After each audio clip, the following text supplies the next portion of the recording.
Donald Trump's hush money trial is expected to go to the jury by midweek. But it's Trump's comments and his campaign's mistake that are raising eyebrows right now. The judge hates Donald Trump. First, Donald Trump attacked the judge in the hush money trial, Juan Merchan, who was born in Colombia and emigrated to the U.S. as a child.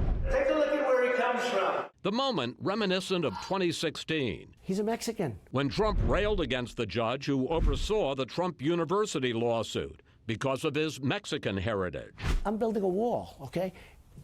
And it's a wall between Mexico. He's not from Mexico. In my opinion. He's from Indiana. Then Trump was asked if he'd consider restrictions on contraception. Well, we're looking at that, and I'm going to have a policy on that very shortly. Things really do have a lot to do with the states. He quickly walked that back, posting he will never limit access to birth control. Trump's campaign also in cleanup mode after he reposted and then deleted a video with hypothetical headlines about him winning the election. What's next for America? In several places it said Unified Reich, which is what Hitler called his Nazi regime, a reference even his staunchest allies chose not to defend. Any concerns about the former president posting about Unified Reich on social media?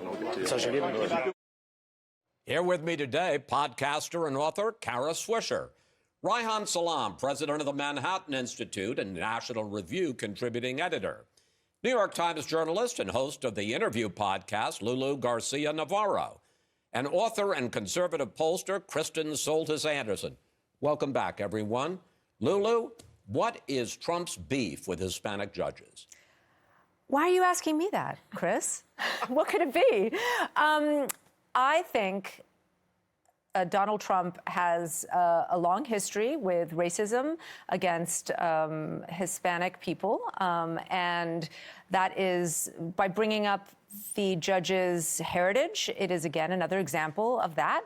I don't see what on God's green earth else it could be. What does it matter where his heritage is? What does it matter that he is of Colombian descent? I truly don't know. It's a dog whistle to people who want to distrust people who apparently come from other places, even though he is an American. What's interesting about this is the judge in the classified documents trial, Aileen Cannon, who has ruled favorably for Trump several times, was also born in Colombia, but he's never mentioned her background. Reihan?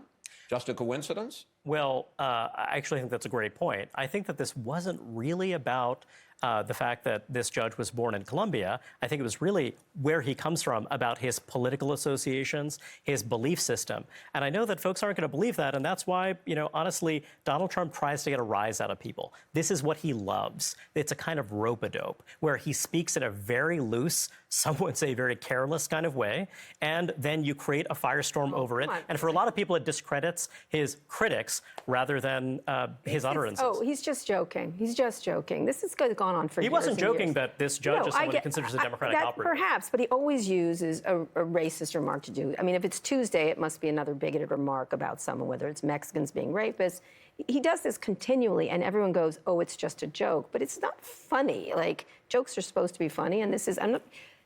It's just ridiculous that we keep excusing him. I don't think you're his target audience, Kara. I get that, but it's a ridiculous way to... Wait a minute, who is Yeah, the that is target interesting. His target audience is the fact that people, as Kristen pointed out in a brilliant piece for The Times, he's someone who is a celebrity. He's someone who loves, again, getting a reaction. He says things that are, frankly, word salads in a lot of cases. He also says other things that are deliberate provocations. He speaks very loosely and extemporaneously in a way that sometimes gets him into trouble, but most of all, people read it as entertaining. When we talk about does he get into trouble, the most important thing for him right now is, one, is it getting him into legal trouble, or is it getting him into political trouble? And at least on the political front, this sort of thing has not gotten him into trouble, despite the fact that he's done it time and time and time again over the last... So should we ignore it? I mean, I'm actually, because I feel like we are caught in a bit of a rinse cycle. It is totally true that we keep on having these debates over and over and over again, that Trump said this, and what does it mean, and people defend it, and people condemn it.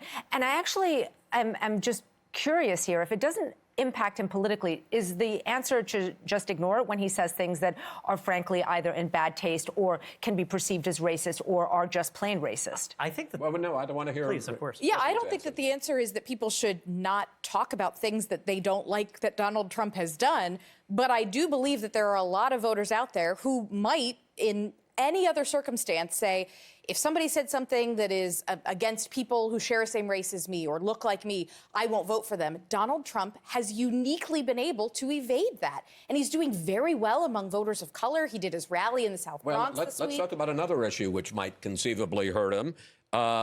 Abortion is a big issue in this campaign.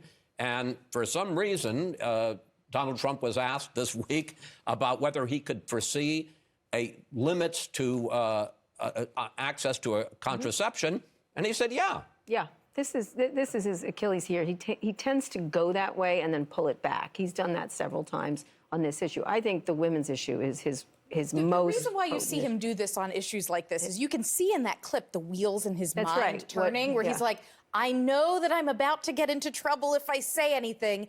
And then the thing that he says doesn't make a lot of sense, and that's the problem. Then suddenly, we're going to come up with a policy on it. What is your policy on contraception besides let people have access to it? And this is something that really worries me for Republicans. Abortion is an issue that's very divisive. People have very strong opinions about it. An issue like birth control is not actually a divisive issue. Exactly. This was a gift to Democrats. I mean, you heard a cheer go up in the White House when he said this. He didn't say yeah. He said, we're going to look into that, and it's going to be something great. It was a classic non-answer This is not that he one gives. where you should not have it. It wasn't. You should just say, no, we're not You're going to 100% right, but what it was a non-answer. It wasn't a non-answer. It wasn't a non-answer. He was saying the non-answer. issue is open. And he was saying that we were going to look into it, and you're going to like what we come up with. What's to look into? But he's also saying that what's to look into? That is a substantive view that you have, which is fair enough. But I'm just making the simple point that in an extemporaneous moment, it was a non-answer. I agree with Kristen that you should have given a It wasn't a non-answer. It was a specific answer, and you're saying that the issue is At some open. point, you have to say, at some point in this entire, all our relationship, you have to say that was a mistake. And you know it was. I said multiple times. Right. Clearly, if Kristen was in his ear, in the headphone, telling him what to say, he would have given a better answer. Right, but that wasn't it. There's more, as they say in the ads. There was a video with repeated references to the unified Reich, and Joe Biden couldn't wait to jump on that. Take a look. Is this on his official account? Wow. A unified Reich? That's Hitler's language. That's not America's. Lulu, do you think that was an honest mistake, or do you think that, you used the phrase before, a dog whistle?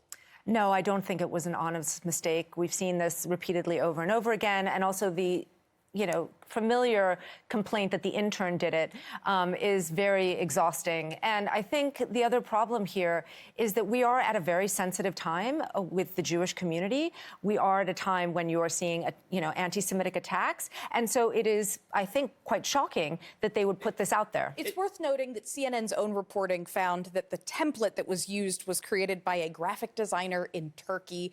This was like a template from a video software. So why would you use that template? I don't think that you should be putting things out there where you intentionally say this, but I firmly believe that the Trump campaign does have some young staffers who I am sure just didn't even notice it. But, I'm not willing to give them the benefit of the doubt. This guy is the Britney Spears of politics. Oops, I did it again.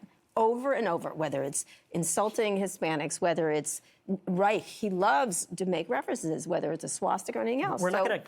Wow. Wow. Okay. I got to say, I like that line. Yeah. The Britney Spears of politics. I may use that. Okay. Maybe even in this show.